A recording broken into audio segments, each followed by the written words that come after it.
Mga frontliners o COVID survivors gipasidunggan atol sa ika-59 katuig nga Charter Day celebration sa dakbayan sa Lapu-lapu. Si Luan Mirondina sa report.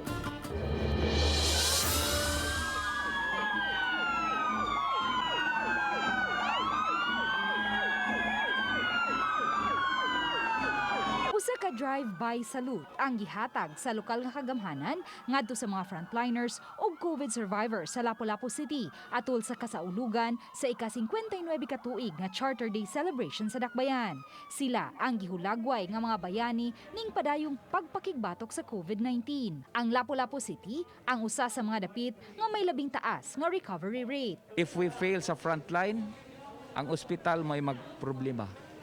That's what is happening now. Muna din sa Lapu-lapu, we risk our lives. Doon, kita mo naagin dito, nagpulong-pulong, mag-uwan, magabi, naagin nga to sa mga tao. Labi na kung among nakita nga naay increasing. Si Lapu-lapu City Mayor Jonard Ahongchan, kinsa naka-home isolate pa, mipadaog mensahe sa pagdasig ug pagpasalamat ngadto sa tanang mga frontliners ug COVID survivors sa dakbayan. Lakip sa pahibaw sa mayor sa iyang video message ang pagpasabot kung nganong karong tuiga walay madawat nga Charter Day bonus ang mga kawani sa City Hall.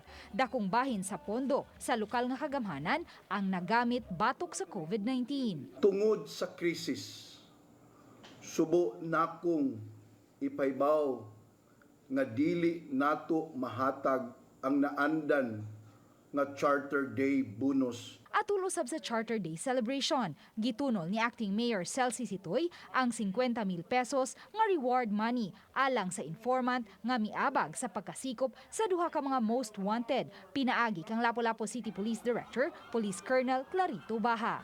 Uban ni Godfrey Rilien, Luan Mirondina, Balitang Bisdak.